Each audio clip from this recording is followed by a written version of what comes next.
وہ بھونک بھونک کر بتا رہے ہیں کہ تمہارے پاس کچھ ہے، کچھ ہے۔ وہ کیا ہے؟ کچھ بات تو ہے کہ مٹتی نہیں ہستی ہماری۔ اقبال نے کہا تھا کچھ بات تو ہے کہ مٹتی نہیں ہستی ہماری، صدیوں رہا ہے دشمن دور زماں ہمارا، یونان و مصر روما سب مٹ گئے جہاں سے، باقی مگر ہے اب تک نام و نشاں ہمارا، توحید کی امانت سینوں میں ہے ہمارے، آسان نہیں مٹانا نام و نشاں ہمارا۔ بے شک بے شک بے شک، بہت خوب۔ یہ چیز آپ کو میں بتانا چاہتا ہوں، کچھ تو ہے۔ وہ کچھ ہے کیا؟ وہی لذت آشنائی ہے، وہی عشق مصطفیٰ کی دولت ہے جو تمہارے سینوں میں آج دھڑکتی ہے۔ آج ان کا نام لیتے ہی تمہارے چہرے کھل جاتے ہیں، اس نبی پاک کا نام آتے ہی ہم اختلافات بھول جاتے ہیں اور کھڑے ہو جاتے ہیں۔ میں نے بارہا ایک بات کہی ہے، ایک صاحب نے مجھے ٹونٹ مار کر کہا تھا کہ تمہاری قوم 500 کے لیے پارٹیاں بدل دیتی ہے، ادھر جاتی ادھر جاتی ہے، کبھی 100 روپے اس نیتا سے لے لیا، کبھی 500 اس نیتا سے لے لیا، ادھر ادھر جاتی رہتی ہے۔ میں نے ان سے کہا تھا اصل بات یہ ہے ان کے سامنے سب برابر کے چہرے ہیں، اس لیے ادھر سے بھی لیتے ہیں ادھر سے بھی لیتے ہیں، سب جگہ سے لے لیتے ہیں۔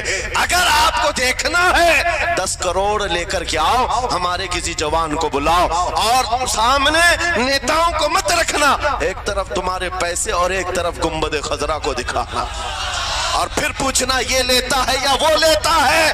آج ایک غریب جوان کے بارے میں بھی میرا یقین یہ ہے تیرے 10 کروڑ کی دولت کو ٹھوکر مارے گا اور پھر کہے گا اپنا سب کچھ گنبد خضرا کل بھی تھا اور میرے نبی سے میرا رشتہ کل بھی تھا اور آج بھی ہے، آج بھی ہے۔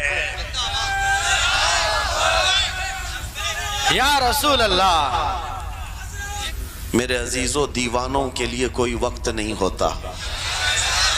میں نے ایک بار محسوس کیا تھا، مدھیہ پردیش میں ایک جلسہ تھا اور ان کا بہت زیادہ اصرار تھا کہ سنڈے کو ہی آپ تاریخ دیجیے۔ تاریخ مل گئی اور اتفاق ایسا کہ مجھے سفر کرنے کی اجازت ہی نہیں ملی، مجھے فلائٹ میں جانے ہی نہیں دیا گیا۔ جلسہ بہت بڑا سجا تھا، ہم نے ان سے کہا کہ آج نہیں آ سکتے، کل آئیں گے۔ ان لوگوں نے تھوڑا سا نروس پن دکھایا، لیکن میں نے کہا اللہ اور اس کے رسول پر بھروسہ رکھو، بات ہماری نہیں ہے، حضور پاک کی ہے، وہ خود ہی جمع کریں گے۔ سبحان اللہ۔ دوسرے دن پیر کا دن تھا، وہ کہہ رہے معمول کے خلاف ہو جائے گا، سنڈے کو لوگوں کی چھٹیاں ہوتی ہیں اور سب جمع ہوتے ہیں، لیکن پیر کے دن جب ہم وہاں پہنچے تو اتنا بڑا جم غفیر تھا کہ صرف وہ ہمیں لینے کے لیے آئے تھے 800 گاڑیاں لے کر کے، اور جب میدان بھرا ہوا دیکھا تب میں نے ایک بات عرض کیا تھا کہ سنیوں کے ہاں کوئی سنڈے نہیں ہوتا ہے۔ واہ واہ واہ، بہت خوب بہت خوب۔ سنیوں کے لیے کوئی سنڈے نہیں ہوتا، جو رات میرے مصطفیٰ کے نام کی ہے وہ عید کی رات ہے۔ سبحان اللہ سبحان اللہ۔ جب میرے آقا کا تذکرہ ہو وہ ہماری عید کی رات ہے۔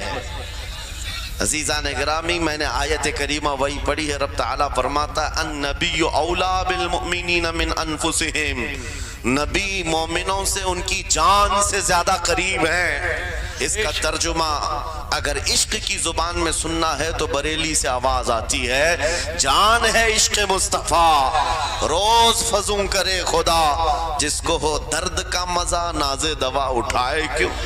نعرہ تکبیر، نعرہ رسالت، مسلک اعلی حضرت، مناظر اہل سنت۔ سبحان اللہ۔ میری پوری گفتگو ایک جملے پر چلے گی، میں آپ کے سامنے وہ عرض کرتا ہوں۔ اقبال نے کہا تھا یہ غازی یہ تیرے پراسرار بندے، جنہیں تو نے بخشا ہے ذوق خدائی، دو نیم ان کی ٹھوکر پہ دریا وہ صحرا، سمٹ کر پہاڑ ان کی ہیبت سے رائی، دو عالم سے کرتی ہے بیگانہ دل کو۔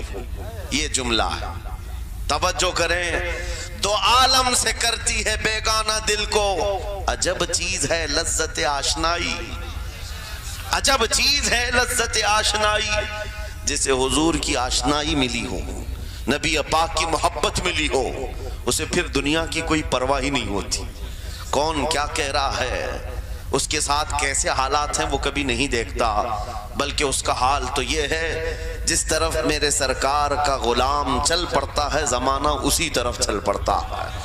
وجہ یہی ہے آج ہم لوگ جو حالات دیکھ رہے ہیں، مسئلہ یہ ہے کہ لذت آشنائی نہیں ملی ہے۔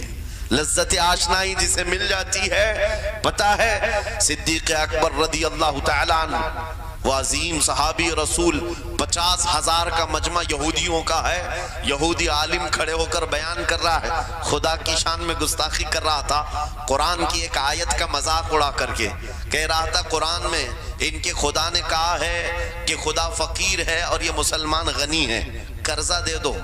اللہ نے قرض حسن کی جو بات فرمائی قرآن میں، من ذا الذی یقرض اللہ قرضا حسنا، کون ہے جو اللہ کو قرض حسن دے گا؟ قرض حسن کا مطلب مال نہیں، تم نیکیاں اللہ کو قرض میں دو، بدلے میں مولا جنت عطا کرے گا۔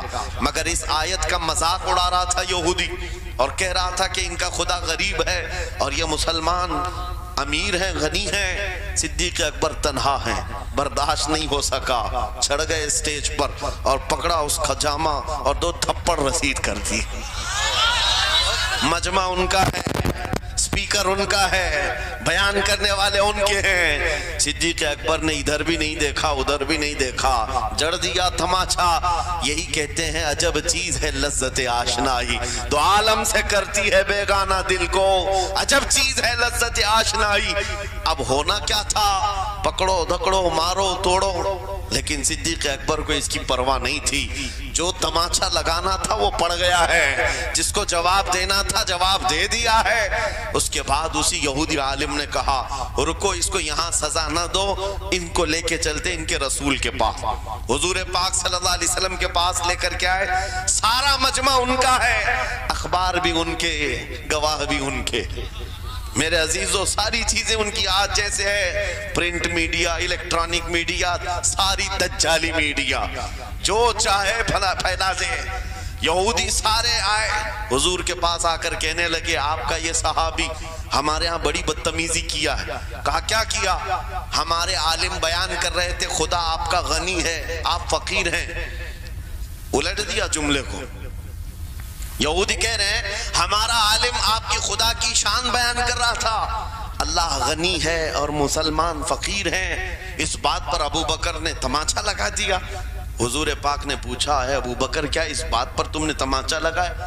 آپ نے کہا نہیں یا رسول اللہ، یہ جھوٹ بول رہے ہیں، اس وقت یہ گستاخی کر رہے تھے اور کہہ رہے تھے کہ خدا غریب ہے، ان کا فقیر ہے اور مسلمان غنی ہے، خدا قرضہ مانگتا ہے۔ حضور نے فرمایا تمہارے پاس کوئی گواہ ہے؟ حضرت ابو بکر کے پاس کوئی گواہ نہیں تھا، تنہا تھے، اور یہودی سب کے سب جھوٹے اور سب جھوٹ پر جمع ہے۔ ایک نہیں 10 یہودی کہہ رہے ہیں نہیں ہمارا عالم سچ بول رہا ہے، ہمارا عالم سچ بول رہا ہے۔ ایک بات یاد رکھو اے مسلمانوں، ان تمام چیزوں سے اپنے ذہن کو صاف کر لو، جھوٹ پر ساری دنیا جمع ہو جائے تب بھی تم اس پر کان نہ دھرنا، ایک وقت آئے گا جو اللہ کی مدد آئے گی۔ بے شک بے شک۔ ہوا کیا؟ حضرت ابو بکر صدیق تنہا ہیں، آپ نے سر جھکا لیا، کہا یا رسول اللہ میری اس بات کا تو کوئی گواہ نہیں وہاں پر، لیکن یہ جھوٹ بول رہا تھا، یہ جھوٹ بول رہا ہے ابھی۔ اب صدیق اکبر کی تنہا وہاں موجودگی، کیا رسول پاک صلی اللہ علیہ وسلم ان پر غضبناک ہو جاتے؟ نہیں، روایات بتاتی ہیں وحی کے اترنے کے آثار نظر آنے لگے۔ جبرائیل امین آیت لے کر کے آئے، لقد سمع اللہ قول الذین قالوا ان اللہ فقیر ونحن اغنیاء۔ اے محبوب اللہ نے سن لیا ہے یہ یہودی کیا کہہ رہے تھے، یہ یہودی کہہ رہے تھے کہ اللہ فقیر ہے اور ہم غنی ہیں۔ ابو بکر جو کہہ رہے ہیں وہ سچ کہہ رہے ہیں، صدیق اکبر نے جو کہا ہے وہ سچ تھا۔ اب مجھے بتاؤ میرے عزیزو، یہ سارے مجمع کی پرواہ نہ کرتے ہوئے حق کے لیے کھڑے ہونے کا نام صدیق اکبر ہوا کرتا۔ وہ صدیق کی صداقت رضی اللہ تعالی آج تمہارے اندر آ جائے، سارے جھوٹے ایک جگہ جمع ہو جائیں، پرواہ نہ کرنا۔ اگر تمہارے سینوں میں عشق مصطفیٰ کی شمع روشن ہے، تنہا بھی ہو اللہ کی مدد آئے گی، بے شک بے شک، اللہ کی مدد آئے گی۔ بظاہر حالات خراب ہیں، بظاہر حالات ہمارے خلاف دکھتے ہیں، آج یہی حالات دہرائے جا رہے ہیں۔ میں تھوڑی اور مثالیں آپ کے سامنے رکھتا ہوں. عجب چیز ہے لذت آشنائی، جسے یہ مل گئی وہ دنیا کی پرواہ نہیں کرتا، وہ دنیا کی مصیبتوں کو ٹھوکر میں رکھتا ہے. آپ کو پتہ ہے وہ ایک خاتون جو احد کے میدان کی طرف بھاگے جا رہی تھی، اور آنے والے جنگ ختم ہونے کے بعد آنے والوں نے اس خاتون سے کہا، اے بی بی تجھے پتہ ہے تیرے شوہر کا انتقال ہو گیا، شہید ہو گئے. اس نے انا للہ پڑھا اور آگے بڑھنے لگی. پھر کسی نے کہا تمہارے بیٹے بھی شہید ہو گئے. اس خاتون نے انا للہ پڑھا اور پھر آگے بڑھنے لگی. پھر کسی نے کہا تمہارا بھائی بھی شہید ہو گیا. ایک عورت کے لیے یہ رشتے بڑے اہم ہوتے ہیں، بیٹا ہو، بھائی ہو، شوہر ہو. اور عورتوں میں صبر کم دیکھنے کو ملتا ہے.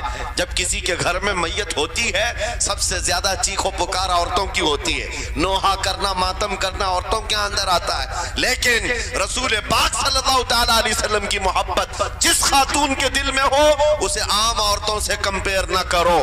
ایک ہی تنہا عورت ہے، باپ بھی شہید، بیٹا بھی شہید، بھائی بھی شہید، شوہر بھی شہید. چار موتوں کی خبریں جب ان کو دی گئی، اس خاتون نے کہا اے آنے والوں، سارے میرے رشتہ داروں کے موت کی خبریں سنا رہے ہو، ذرا یہ تو بتاؤ آمنہ کے لال سلامت ہے یا نہیں؟ آمنہ کے لال سلامت ہیں یا نہیں؟ آنے والے نے کہا اللہ کے رسول سلامت ہیں. اس خاتون نے کہا مجھے دکھا تو دو، ارونی، مجھے دکھاؤ کہاں ہے. لے جا کر قریب کیا گیا. حضور پاک صلی اللہ علیہ وسلم کے جلوہ جہاں آرا کو دیکھا، آنچل پھیلاتی ہے اور کہتی ہے یا رسول اللہ، یا رسول اللہ، کل مصیبت بعدک جلل.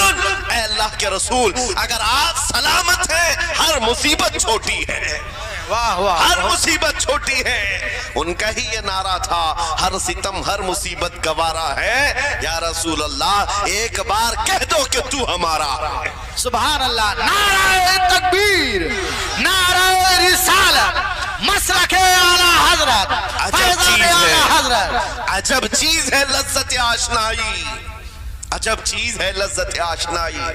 جس کو یہ لذت ملتی ہے محبت مصطفیٰ کی، پھر وہ مصیبتیں گنتا نہیں ہے، وہ اپنے اوپر آنے والی آفتوں کو گنتا نہیں ہے. اس کے لیے دنیا ہیچ ہے. عزیزان گرامی وقار، آپ کو پتہ ہے وہ صحابہ اکرام رضوان اللہ تعالیٰ علیہ مجمعین جن کی زندگیاں، جوانی کی زندگیاں بڑی عزیز ہوتی. ہر آدمی جوانی میں عیش کرتا ہے، مگر مدینے کے ان جوانوں کو ہم نے دیکھا ہے آج شادی ہوئی، آج دلہن کو گھر لایا ہے، دلہا اپنی دلہن کے ساتھ سہاگ رات میں مصروف ہے. لیکن جنگ کا بگل بج گیا، باہر مدینے میں آواز آنے لگی، رسول پاک صلی اللہ تعالیٰ علیہ وسلم احد کے میدان کی طرف نکل پڑے ہیں. یہ آج کا دولہا اپنی دلہن کو بستر پر چھوڑ کر نکل پڑتا ہے اور جا کر رسول پاک صلی اللہ علیہ وسلم کی جماعت میں شریک ہوا. جانتے ہو وہ خاتون بھی ایسی نہیں تھی کہ پیر پکڑ لے، کہاں سہاگن کو ابھاگن کیے جا رہے ہو، میرا کون ہوگا اس کے بعد. نہیں، خاتون نے کہا جاؤ اللہ حافظ، اگر سلامتی کے ساتھ آ گئے فخر سے غازی کی بیوی کہلاؤں گی، اور اگر شہید ہو گئے تب بھی فخر کروں گی کہ شہید کی بیوہ ہو. رسول پاک کے معاشرے کے ان مثالوں کو تمہارے سامنے رکھ رہا ہوں جنہوں نے لذت آشنائی پالی تھی، حضور کی محبت کا مزہ لے لیا تھا. وہ صحابی رسول جوان دولہا میدان جنگ میں شریک ہو گیا، لیکن گھمسان کی جنگ میں شہید بھی ہو گیا. ایک رات کا دولہا شہید ہوا ہے جس کو اللہ کے فرشتوں نے غسل دیا تھا، حضرت حنظلہ غسیل الملائکہ. اور آپ کو پتہ ہے ایک نوجوان جو کالے رنگ کے تھے، حضرت عبداللہ اسود ان کو کہا جاتا ہے، حضور کے پاس آئے، کہا شادی کرنا ہے، شادی کرنا ہے، عمر ہو گئی ہے. حضور پاک صلی اللہ تعالیٰ علیہ وسلم نے فرمایا کچھ ہے مہر دینے کے لیے، کچھ پیمال ہے؟ کہا کچھ ہے نہیں. کہا مہر کے لیے پیسے لے آؤ، شادی کرا دی جائے.